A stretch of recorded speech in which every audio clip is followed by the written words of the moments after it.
Bonjour, je suis Anne Talino, secrétaire générale de l'Office franco-allemand pour la jeunesse, l'OFAJ. Aujourd'hui, j'aimerais vous parler du rôle que les relations entre la France et l'Allemagne, notamment celles entre les jeunes de ces pays, jouent au niveau de l'Union européenne. En effet, ces deux pays qui se sont longtemps fait la guerre ont pris, au sortir de la Seconde Guerre mondiale, des engagements forts de construire l'avenir en paix et main dans la main.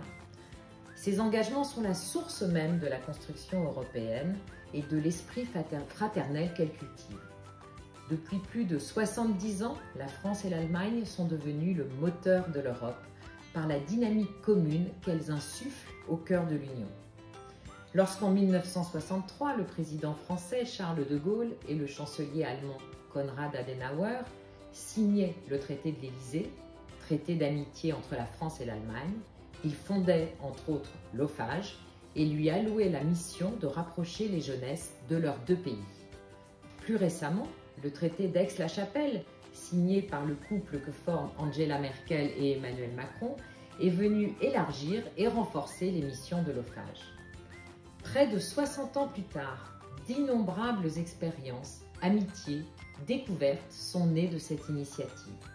Chacune d'elles a contribué à éveiller en chaque jeune participant un esprit ouvert, interculturel et résolument européen. Pour la jeune génération, l'Europe, la paix et l'ouverture des frontières sont une évidence. Mais rien n'est jamais acquis. C'est pour cela que l'OFAJ encourage les jeunes à continuer de s'engager pour l'Europe et ses valeurs. Chaque rencontre franco-allemande est de fait européenne.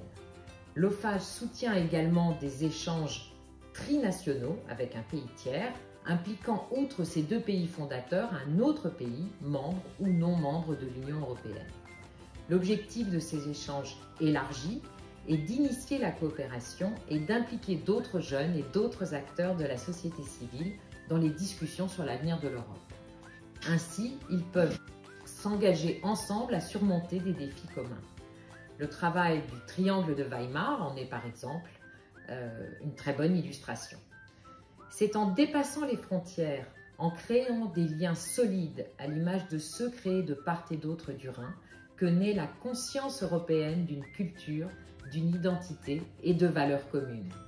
L'amitié franco-allemande, initiée chez les jeunes depuis 60 ans et animée aujourd'hui par plusieurs générations, est un modèle vivant, un socle solide pour la cohésion entre les pays de l'Union européenne. Alors que l'année passée a été marquée par l'impossibilité de voyager et de vivre l'Europe, les jeunes doivent retrouver le chemin de la mobilité. Alors l'OFAJ s'engage, à travers un plan de relance, à permettre aux jeunesses françaises et allemandes de bénéficier à nouveau de ces échanges internationaux, car l'Europe a besoin de l'engagement des jeunes pour continuer à se développer et à avancer. Très concrètement, l'OFAJ contribue à la conférence sur l'avenir de l'Europe en organisant un événement de consultation de la jeunesse cet automne. Notre appel à projet, La démocratie c'est pour aujourd'hui, permettra aussi aux jeunes de faire entendre leur voix et de devenir acteurs de leur avenir et de celui de l'Europe.